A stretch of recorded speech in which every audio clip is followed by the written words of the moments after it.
Hey guys, how you doing? It's good to be doing a podcast here again. Sorry about how the league has went this year.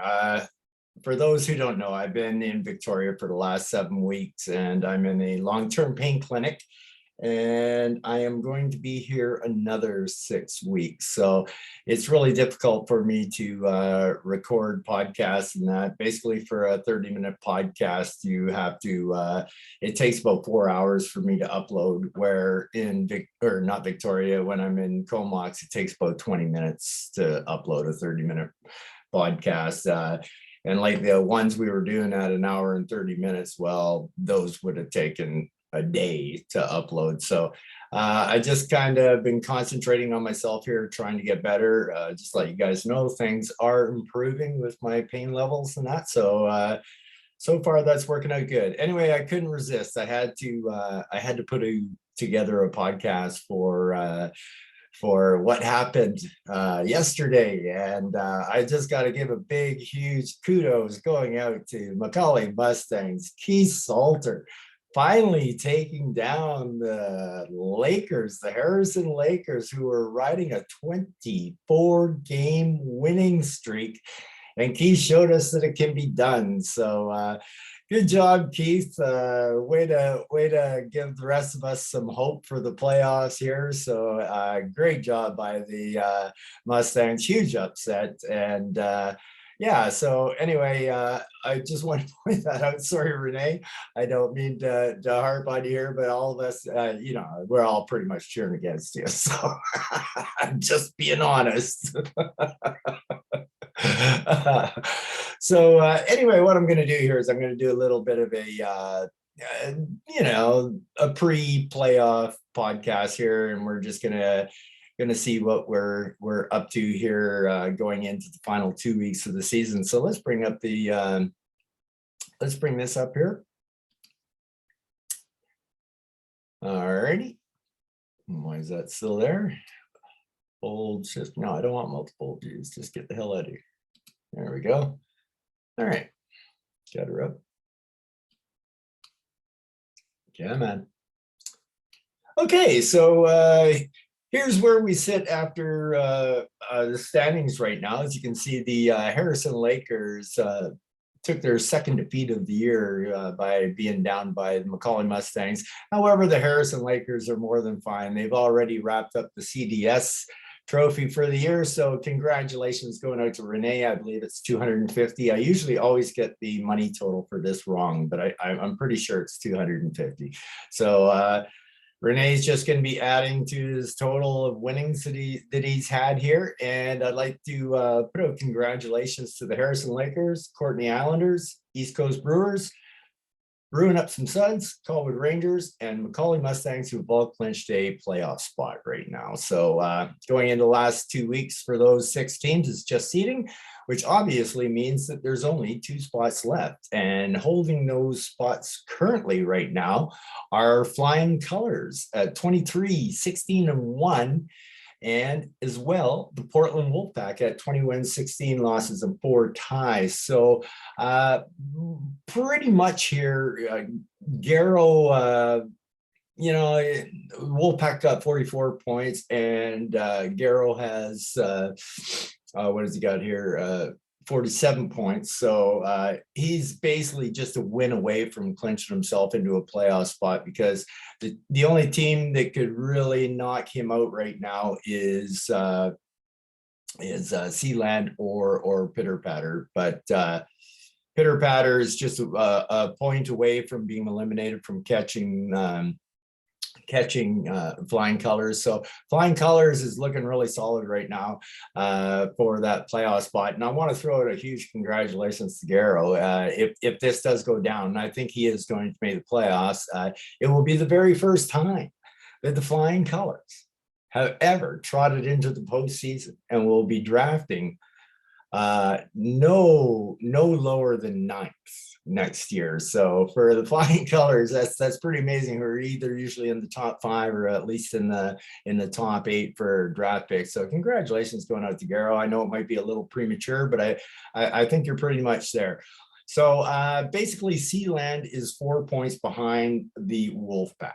And so they can't catch the Wolfpack, and they're 7 points behind Flying Colors. So, like I said, one win will basically will secure a playoff spot for Garrow on both Pitter Patter and Sealand. So at the moment, right now, it's kind of looking like it's going to be 4-4 with Flying Colors taking that last playoff spot.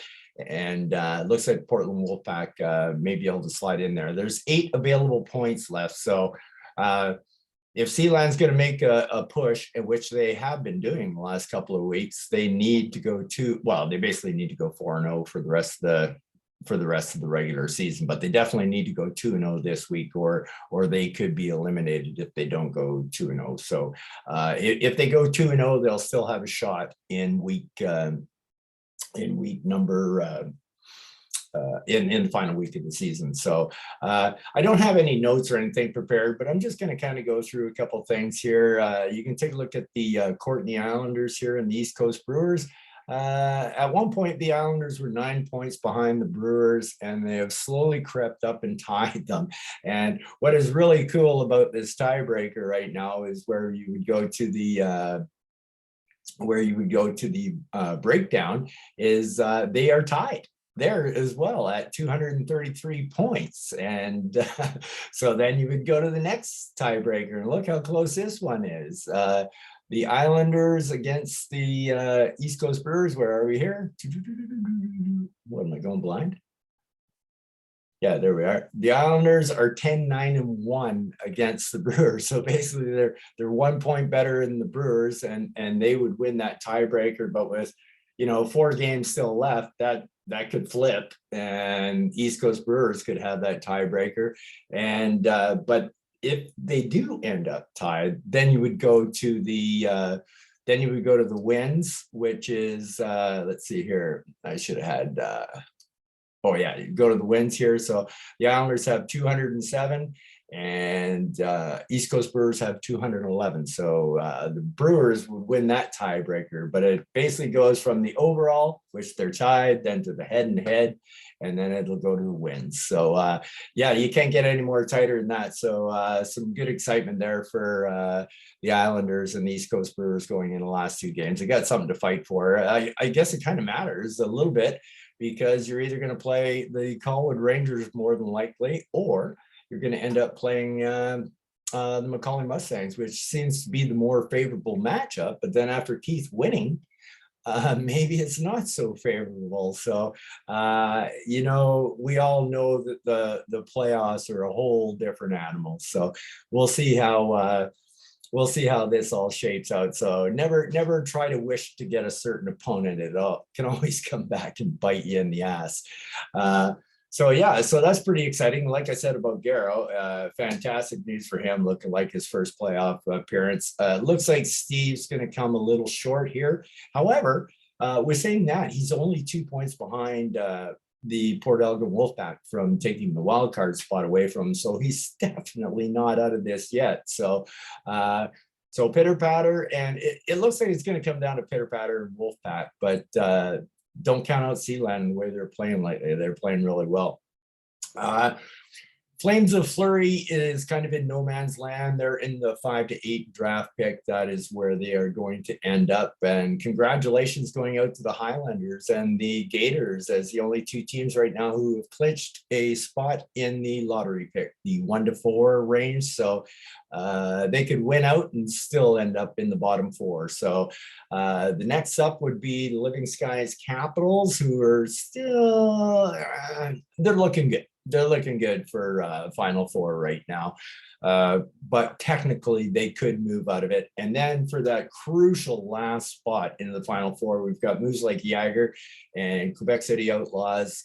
And right now, Moose Lake Jagger is up by 1 point. So that could go either way as well. So let's take a look at some of the matchups of the possibilities of the things can happen here. It looks like the Islanders got themselves a pretty good draw this week going up against the Capitals and the Moose Lake Jagger. So for the race for a second, that could definitely, and help the Islanders out a lot. They're already up 5-2 on both teams right now. But here I was talking about Sealand. Look at this, 5-2 on the Lakers, and Lakers, look at this, 8 points to 6, and Sealand's goaltending has been hot, riding Shesterkin. I believe it's Shesterkin. Yeah, it's Shesterkin and Bennington. So they've been playing really well. It wouldn't surprise me if Sealand beat the Lakers. They've already beaten them once this year, so it's very possible. The Pack and this game, well, it's important to the Wolf Pack if they want to win, but they're currently losing to to the Greenwood Highlanders right now, and yeah, that's not good. Or you need to win that one, Bo. And the Outlaws and the Gators are going at it. This is a big one for Moose like Jagger. I know Nick will be hoping that the Outlaws definitely take the Gators here, and Moose like Jagger hopefully can pull away with 2 losses this week and see how it goes. Brewing Up Some Suds. We didn't really talk about Brewing Up Some Suds in the standings here. They pretty much clinched the Rod Langway division. They're 3 games up on the Colwood Rangers right now, and there's only 4 games left. So basically a win and a tie, or a loss and a tie by the Rangers, would clinch the Langway division for Brewing Up Some Suds, which I know they're trying for hard. So the Colwood Rangers were down here for a GM meeting with the Islanders, and Colwood Rangers explicitly told me that the last team they want to draw in the opening round is the Islanders. And I tell you what, buddy, I'm doing my best to avoid you as well. So if we can just avoid each other in that first round, I'd be more than happy. However, over the years, like with both leagues, we've had some good playoffs. So could be exciting, and I know I've done fairly well against you in the playoffs, so that's why you never know. Maybe it's a luck thing, and whatnot. So anyway, congratulations going out to RK. Looks like he's going to pull in. I believe it's $100 for the other division win, so he's basically covered himself for the season here, other than his transaction fees and whatnot.